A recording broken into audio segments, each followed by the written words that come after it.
ನಮಸ್ಕಾರ. ಹೇಗಿದ್ರು ಮಾವಿನಕಾಯಿ ಸೀಸನ್ ಬಂತೀಗ ಚೆನ್ನಾಗಿ ಸಿಗ್ತಾ ಇದೆ. ಸ್ವಲ್ಪ ದೊಡ್ಡದು ಆಗಿರುತ್ತೆ. ಹಾಗಾಗಿ ನಾನು ಇವತ್ತು ಈ ಸೀಸನ್ನ ಫಸ್ಟ್ ಮಾವಿನಕಾಯಿ ರೆಸಿಪಿಯೊಂದಿಗೆ ಬಂದಿದ್ದೀನಿ. ಇದನ್ನು ಹೇಗೆ ಮಾಡೋದು, ಏನು ಮಾಡಿದ್ದೀನಿ, ಏನು ಹೆಸರು ಅಂತ ತಿಳ್ಕೊಳ್ಳೋದಕ್ಕಿಂತ ಮುಂಚೆ ಇದೇ ಮೊದಲನೇ ಬಾರಿ ನನ್ನ ಚಾನಲ್ನ ವೀಕ್ಷಕರಾಗಿದ್ದರೆ ಇವಾಗೇ ನನ್ನ ಚಾನಲ್ನ ಸಬ್ಸ್ಕ್ರೈಬ್ ಮಾಡ್ಕೊಳ್ಳಿ ಹಾಗೂ ಪಕ್ಕದಲ್ಲೇ ಇರೋ ಬೆಲ್ ಬಟನ್ನ ಕ್ಲಿಕ್ ಮಾಡಿ ಆಲ್ ಅಂತ ಆಪ್ಷನ್ ಚೂಸ್ ಮಾಡಿದರೆ ನನ್ನ ಪ್ರತಿ ವಿಡಿಯೋದ ನೋಟಿಫಿಕೇಷನ್ ನಿಮ್ಮನ್ನು ತಲುಪತ್ತೆ ಹಾಗೂ ಎಲ್ಲರಿಗಿಂತ ಮುಂಚಿತವಾಗಿ ವಿಡಿಯೋ ನೋಡೋದಕ್ಕೆ ಸಹಾಯ ಆಗುತ್ತೆ. ಬನ್ನಿ ಫ್ರೆಂಡ್ಸ್, ಇವತ್ತಿನ ಈ ವಿಡಿಯೋದಲ್ಲಿ ರುಚಿಕರವಾಗಿರೋ ಈ ಮಾವಿನಕಾಯಿಯ ಪದಾರ್ಥವನ್ನು ಹೇಗೆ ಮಾಡೋದು ಅಂತ ಕಲಿಯೋಣ. ನೋಡಿ, ನಾನಿಲ್ಲಿ 2 ಮಾವಿನಕಾಯಿಗಳನ್ನು ಬೇಯಿಸಿ ಇಟ್ಕೊಂಡಿದ್ದೀನಿ. ಇವಾಗ ಹೇಗಿದ್ರು ಮಾವಿನಕಾಯಿ ಸೀಸನ್ ಸ್ಟಾರ್ಟ್ ಆಗಿದೆ. ಕೆಲವು ಕಡೆ ಈ ಸೈಜಲ್ಲೂ ಸಹ ಸಿಗುತ್ತೆ.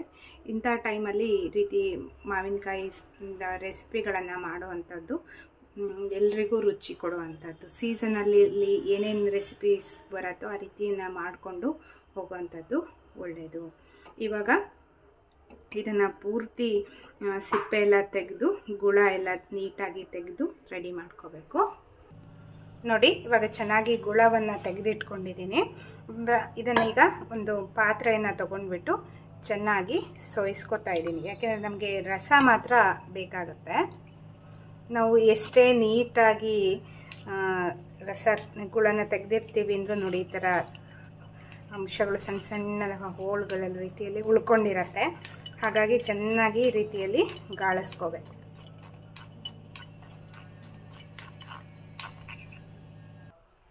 ನೋಡಿ ಇಷ್ಟು ಕನ್ಸಿಸ್ಟೆನ್ಸಿ ಈ ರೀತಿ ಬರುತ್ತೆ. ಚೆನ್ನಾಗಿ ಗಾಳಿಸ್ಕೊಂಡ ನಂತರ, ಸೋಯಿಸ್ಕೊಂಡ ನಂತರ ಇದನ್ನು ನಾನು ಸ್ಟವ್ ಮೇಲೆ ಇಟ್ಬಿಟ್ಟು ಒಂದು 2 ಹಸಿಮೆಣಸನ್ನು ಹಾಕಿದ್ದೀನಿ ಖಾರಕ್ಕೆ ಅಂತ. ನಿಮ್ಮ ಖಾರಕ್ಕೆ ಅನುಗುಣವಾಗಿ ಜಾಸ್ತಿ ಬೇಕಿದ್ರೂ ಹಾಕ್ಕೋಬೋದು. ನಂತರ ಕರಿಬೇವಿನ ಸೊಪ್ಪನ್ನು ಹಾಕಿದ್ದೀನಿ. ಈಗ ಕನ್ಸಿಸ್ಟೆನ್ಸಿ ಸ್ವಲ್ಪ ದಪ್ಪ ಅನ್ನಿಸ್ತಾ ಇದೆ. ಹಾಗಾಗಿ ಮಾವಿನಕಾಯಿ ಬೇಯಿಸುವಾಗ ನೀರು ಹಾಕಿದ್ವಲ್ಲ ಅದನ್ನೇ ಹಾಕಿಬಿಟ್ಟು ಕುದಿಸ್ಕೋಬೇಕು. ಇದಕ್ಕೀಗ ಉಪ್ಪನ್ನು ಹಾಕ್ತಾ ಇದ್ದೀನಿ.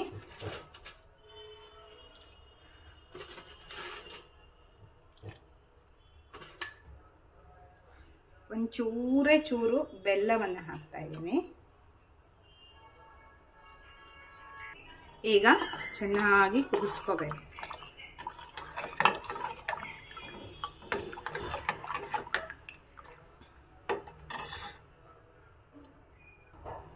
ನೋಡಿ, ಒಂದೊಳ್ಳೆ ಕುದಿ ಬರ್ತಾ ಇದೆ.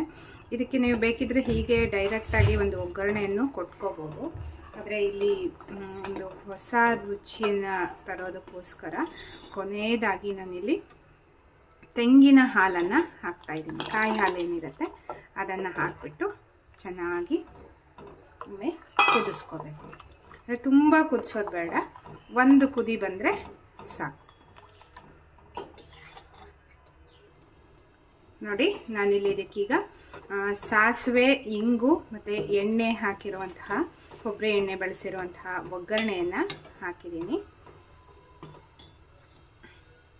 ಇವಾಗ ನೋಡಿ, ಒಂದು ಈ ರೀತಿ ಕುದಿ ಬಂದುಬಿಟ್ರೆ ಸಾಕಾಗತ್ತೆ. ನಾನು ಸ್ಟವ್ನ ಆಫ್ ಮಾಡಿಬಿಟ್ಟಿದ್ದೀನಿ. ಈಗ ರುಚಿಯಾಗಿರುವಂತಹ ಮಾವಿನಕಾಯಿ ರಸಂ ಅಥವಾ ಮಾವಿನಕಾಯಿ ತಿಳಿಸಾರು ರೆಡಿಯಾಗಿದೆ. ನಾನು ಆಲ್ರೆಡಿ ಅನೇಕ ರೆಸಿಪೀಸ್ಗಳನ್ನು ಹಾಕಿದ್ದೀನಿ ಮಾವಿನಕಾಯಿದು. ಇನ್ನು ಮುಂದೂ ಹೇಗಿದ್ರು ಸೀಸನ್ ಬಂತಲ್ಲ, 1 by 1 ಹಾಕ್ತಾ ಹೋಗ್ತೀನಿ. ತುಂಬ ರುಚಿಯಾಗಿರುವಂತಹ ಮಾವಿನಕಾಯಿ ಪದಾರ್ಥಗಳನ್ನು ಈ ಸೀಸನ್ನಲ್ಲಿ ಮಾಡಿಕೊಂಡು ಸವಿಬೋದು. ಈ ರುಚಿಯಾಗಿರುವಂತಹ ಮಾವಿನಕಾಯಿಯ ರಸಂ, ಮಾವಿನಕಾಯಿಯ ಸಾರನ್ನು ಹೇಗೆ ಮಾಡೋದು ಅಂತ ಇವತ್ತಿನ ವಿಡಿಯೋದಲ್ಲಿ ತಿಳ್ಕೊಂಡ್ರಿ ಅಲ್ವಾ. ಈ ವಿಡಿಯೋ ನೋಡಿ ಲೈಕ್ ಮಾಡಿ ಮತ್ತು ನಿಮ್ಮ ಅನಿಸಿಕೆ ಅಭಿಪ್ರಾಯಗಳನ್ನು ಕಮೆಂಟ್ ಸೆಕ್ಷನ್ನಲ್ಲಿ ತಿಳಿಸಿ. ನಿಮ್ಮ ಫ್ರೆಂಡ್ಸ್ ಆ್ಯಂಡ್ ಫ್ಯಾಮಿಲಿ ಎಲ್ರಿಗೂ ಈ ವಿಡಿಯೋನ ಶೇರ್ ಮಾಡಿ ಅಂತ ಹೇಳ್ತಾ ಮತ್ತೆ ಒಂದು ಹೊಸ ವಿಡಿಯೋದೊಂದಿಗೆ ಭೇಟಿಯಾಗೋಣ friends. Until then take care, bye. Thank you for watching friends. Hello friends.